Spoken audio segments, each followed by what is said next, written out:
Hello everybody, welcome back. My name is Abigail and I'm slightly obsessed with books and beauty.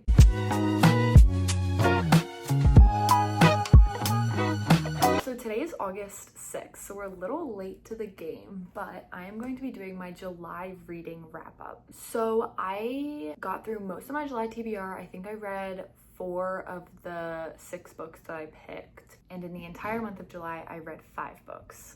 So kind of slow, but I really liked the reads that I had in July, so I'm very excited to go over them with you. So yeah, let's get right into the video. All right, the first book that I read in July was Star Stripes and Summer Nights by Celeste Dedor. I don't know how to say her last name, and I don't want to butcher it any more than I already have. But this is a 4th of July YA romance, and it follows Abby and Gabriel. I rated this 3.75 stars. It was a super cute romance. It takes place in like the week leading up to the 4th of July, and it was really fun. It was kind of like a summery vibe. I had a good time reading it. It just didn't really stand out to me. I didn't really have a strong emotional connection to the characters. I'm gonna be so for real, I don't even remember what their personalities were like. I could not tell you a single personality trait of anyone in this book. It isn't very memorable to me, but it was a fun time. I finished it pretty quickly. I think it took me maybe 4 days to read, which honestly isn't very quickly. One thing that bothered me was the first sentence on the back is all first daughter Abigail Zona. So it was like a big deal. And then it said, but a run-in at the White House with Gabriel. And I really wanted more of like the political scene and the fact that she was literally the first daughter of the United States of America. And I thought that was gonna be really fun. I was looking for like a Scandal-y kind of vibe. If you've ever watched Scandal, go watch it if you haven't, because it's literally amazing. I was kind of looking for like a White House, like Washington, D.C. kind of vibe, but it ended up being a small town romance. And that is just not what I wanted going into this, but it's okay.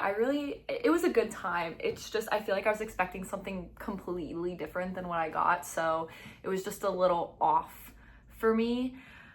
The characters weren't really resonating with me, and I don't know, but if you like kind of a light, fun, seasonal read, this is definitely for you. It's YA, it's closed door, and it's really fun. The characters just aren't very memorable for me, but I did have a good time. So this was the first book that I read in July. I am so excited for fall. Genuinely, fall is like so fun to me. I just love the vibes of fall. I feel like you can do anything in fall. Pumpkin patches, the Starbucks fall menu. Anyways, back on track. The second book that I read in July was Onyx Storm by Rebecca Yarros. I saw Alex Warren on, I think it was like July 16th or something. I had to finish Onyx Storm before I went to the concert, and I did. I finished it like 2 days before the oh wait, no. I think I finished it the night before the concert, actually. I rated this 5 stars, obviously. It's so amazing. I can't wait for the novella. I could not imagine what it was like for people who read this last year and literally went a whole year without answers to anything. I mean, we still don't have answers. We literally know nothing. We know nothing, but at least we have a novella coming. The ending completely got me. I was sobbing. I finished it at like 1:30 in the morning, and I was having a sleepover with my friend, and I woke her up because she told me to wake her up when I finished, and I was like, gee, I just finished. And yeah, it was not pretty. This obviously 100% met my expectations. I honestly had no clue where it was gonna go, but I knew it was gonna be great, and it was. It took me a while to read this book. It's the 3rd book in the Empyrean series, if you have no clue what I'm talking about. And it picks up after everything, I really can't say a lot, but all the craziness that happened in book 1 and 2. The stakes were so much higher in this book than the past 2, and I think I love high stakes. Like, if you're in the middle of a war, sign me up. If you're in the middle of like the biggest conflict in the history of this world, sign me up. I love high stakes fantasy, especially when there's romance tied in. I am a sucker for high stakes, and this 100% met that expectation. The fact that they both could literally die the next day, it got me. It got me. Sign me up. I can't wait for the novella. It literally crushed my soul. Anyways, this book crushed me, absolutely crushed me. Violet and Xaden are the standard that everyone needs to live up to. They would literally do anything for each other. They would burn the whole world for each other. If you haven't picked up the series yet, this is your sign to do so. Everyone needs to experience this series at least once in their life. I'll die on that hill. That was a lot. Hannah's over here. And I made like a super amazing running playlist last night. Like I think I'm gonna go on a run just so that I can listen to the playlist. Do you wanna go on a run with me? I can have one AirPod and you can have one AirPod. Yay! We're gonna go on a run later. We should go at like sundown though so that it's cooler. Okay, anyways. The third book that I read in July was Practice Makes Perfect by Sarah Adams. Sarah Adams, she is one of the authors that I want to read every single book that she has ever put out because I read the cheat sheet, I read When in Rome, and I read this one, and I just love the way she writes her characters. It's close to a romance, which I love, and I love the way she writes her characters and the vibes of her settings.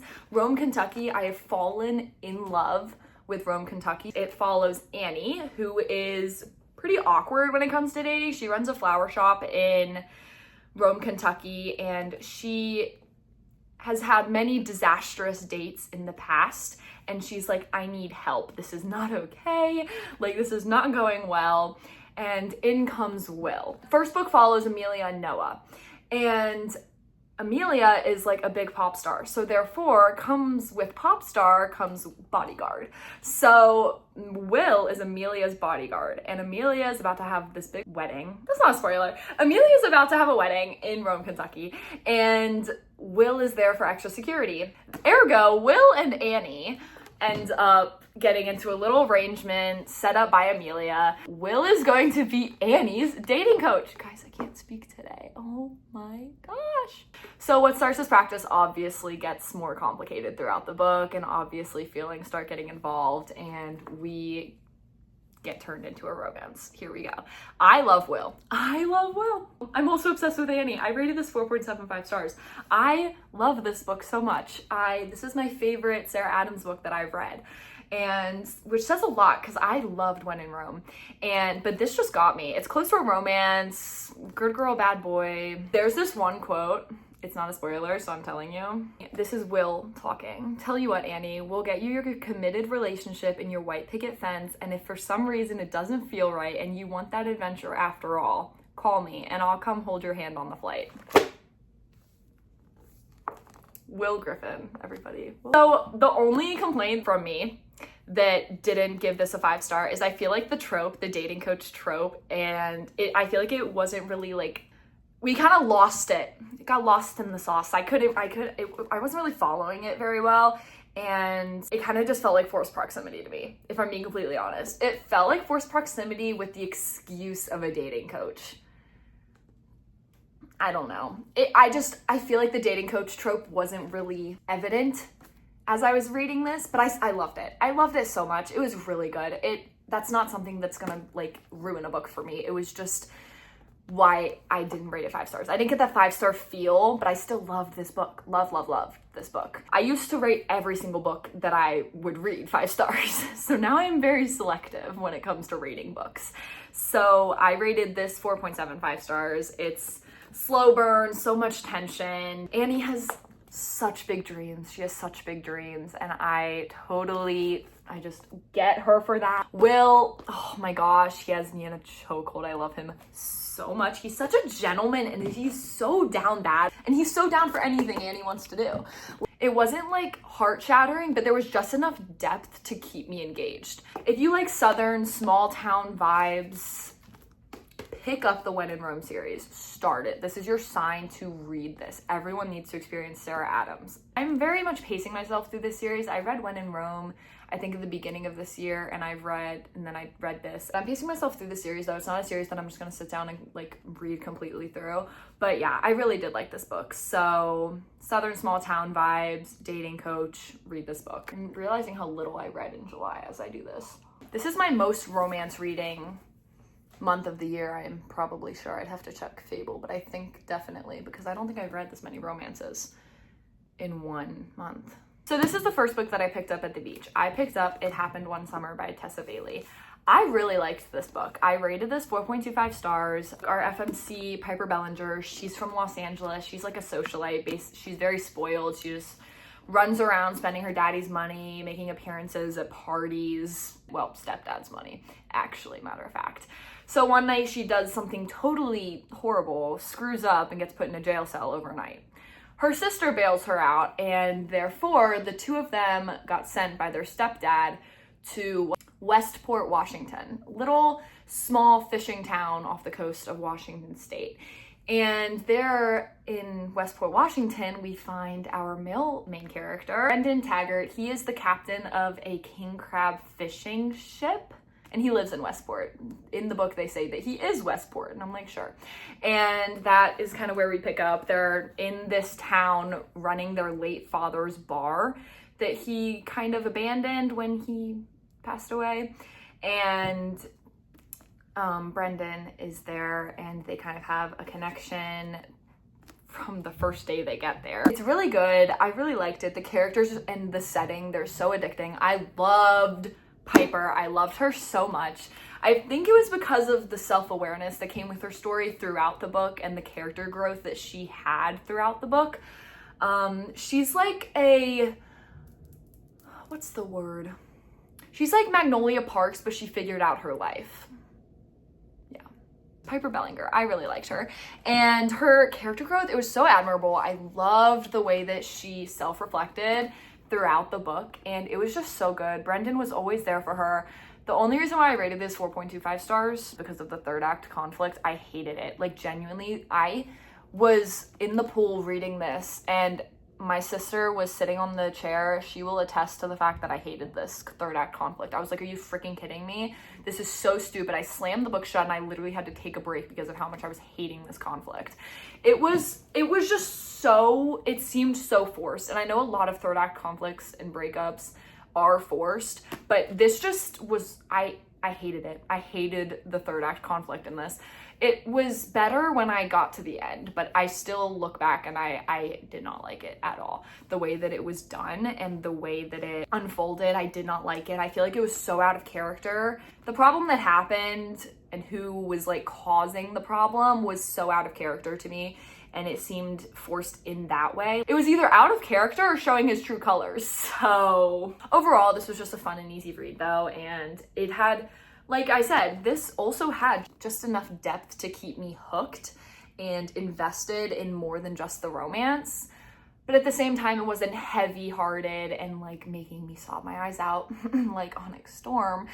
But I really enjoyed this. I really enjoyed this. I read this at the beach, which I think really enhanced my reading experience. If you're looking for kind of like a coastal northwestern setting with kind of comfortable characters and cozy characters, I would definitely recommend It Happened One Summer by Tessa Bailey for you.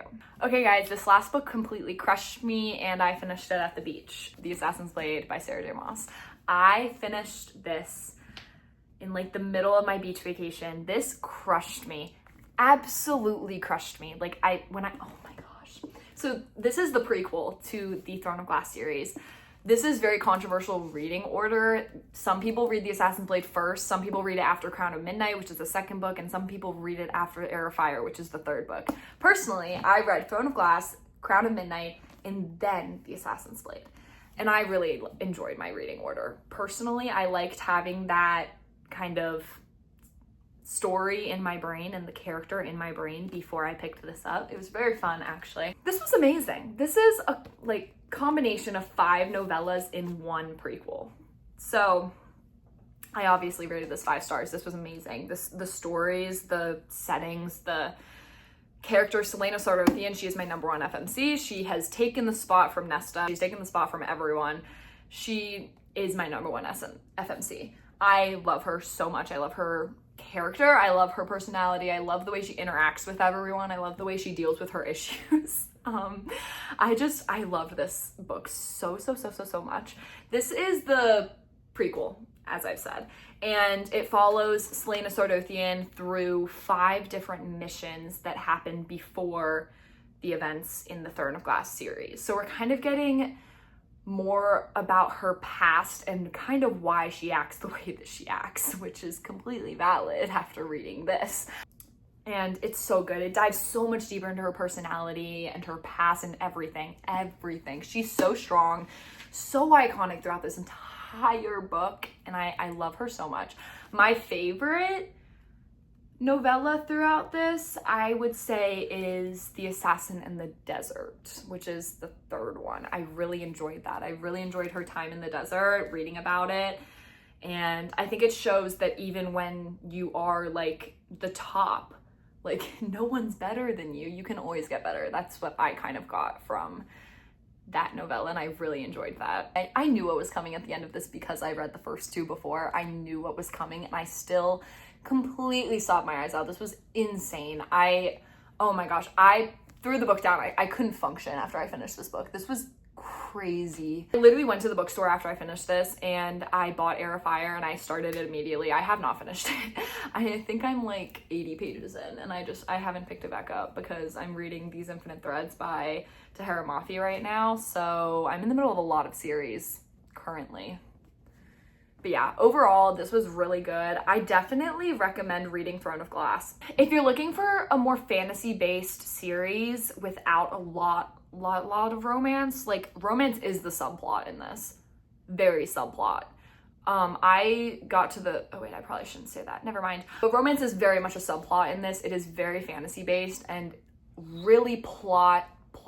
Like there's a lot going on and you really kind of have to be like paying attention, but I really like it. It's very easy to follow, but I love it. Like it's complex but easy to follow, which I love in a fantasy book. My heart was aching after this book, but I definitely recommend reading Throne of Glass. It is such an experience. It's so good. I haven't finished it completely, but I'm going to finish it so that I can read ACOTAR 6 and 7 because I have to read Crescent City too. So I have a lot of reading to do before October. Does it come out in October or November? I can't remember. I'll put it right there once I look as I'm editing this. But yeah, I really enjoyed this. It hurt my soul, but this was really enjoyable for me and it really felt like it was part of the story rather than just an add-on, which some prequels really do act like in my mind. So I did really enjoy this. 100% recommend, 5-star read, and I loved this. I loved this so much.